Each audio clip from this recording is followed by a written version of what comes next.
তো হ্যালো বন্ধুরা, কেমন আছো? আজকে তোমাদের কাছে একটা নতুন ধরনের রেসিপি নিয়ে এসেছি। এটা হচ্ছে লোটে মাছ। তোমরা কে কে লোটে মাছ খেতে ভালোবাসো অবশ্যই কমেন্টে জানাবে। আর এই রেসিপি তৈরি করতে গেলে, মানে মাছের রেসিপিতে তৈরি করতে গেলে পেঁয়াজ কুচি, রসুন কুচি, আদা কুচি, লঙ্কা কুচি অবশ্যই লাগবে। তার সঙ্গে ধনে কুচি, এগুলো সব কুচিয়ে রেখে দিতে হবে। আর সর্ষের তেল, মানে কড়াইয়ের মধ্যে সর্ষের তেল গরম হয়ে গেলে পেঁয়াজগুলো দিয়ে দিতে হবে।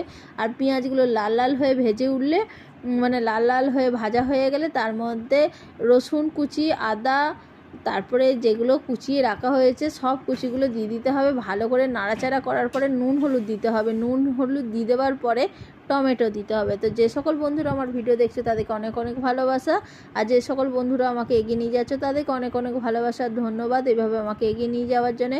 আর যে সকল বন্ধুরা নতুন আমার ভিডিও দেখছো তাদেরকে বলছি প্লিজ একটা লাইক করে সাবস্ক্রাইব করে আমার পাশে থাকতে। অবশ্যই পরের ভিডিও দেখার জন্য অনুরোধ রইল সবাইকে। তো দেখো এইভাবে ভালো করে কষাবার পরে টমেটো দিয়ে দেওয়ার পরে টমেটোকে ভালো করে নাড়াচাড়া করার পরে ধনে গুঁড়ো আর জিরে গুঁড়ো দিয়ে দিতে হবে। আর কিচ্ছু মশলা লাগবে না। এই মাছের জন্য কিন্তু তেল অবশ্যই বেশি করে দিও।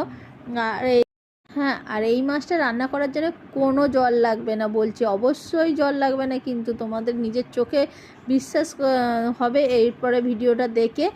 প্রত্যেকটা মাছের রান্নার জন্য কিন্তু জল লাগে, কিন্তু এটা একটুও জল লাগবে না, এর থেকে নিজেই জল বেরোবে। দেখো ভালো করে মশলাটা কষাবার পরে মাছগুলো দিয়ে দিতে হবে। আর মাছগুলো থেকে নিজে থেকেই জল বেরোবে, এক ফোঁটাও জল নিজে মানে দিতে লাগবে না। দেখো জল আস্তে আস্তে বেরিয়ে এসেছে। আর এইভাবে জল বেরিয়ে আসার পরে ভালো করে নাড়াচাড়া করতে হবে, অটোমেটিক জল বেরিয়ে আসবে। লো ফ্লেমে এটা রান্না করতে হবে, ঢাকা দিতে লাগবে না। আর এইভাবে আস্তে আস্তেভাবে রান্না করতে হবে।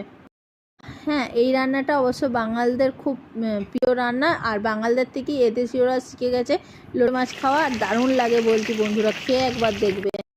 এই মাছটা রান্না করতে করতে পুরো গুঁড়ো হয়ে যায়। অনেকে এই মাছ আবার গোটা গোটাও করে, যেমন মশলাটা ভালো করে কষিয়ে জল বার হয় যখন মাছগুলো ছেড়ে দেয়, নিয়ে তারপরে না কষালেও হয়, মানে ঢাকা দিয়ে লো ফ্লেমে করে রাখলে গোটা গোটা মাছ পাওয়া যায়। কিন্তু এই মাছটা এরকমভাবে করলে আরও সুন্দর লাগবে। আর নামাবার আগে দেখো চিনি আর হচ্ছে ধনে পাতা, এই দুটো দিয়ে নামিয়ে নিতে হবে। তো আমাদের রেসিপি এইভাবেই শেষ, আজকের মতন শেষ। তো তোমরা ভালো থাকবে, সুস্থ থাকবে। আমার ভিডিও কেমন লাগলো অবশ্যই কমেন্টে জানাবে। পরের ভিডিওতে আবার তোমাদের সঙ্গে দেখা হচ্ছে। তো আজকের মতন সবাইকে টাটা।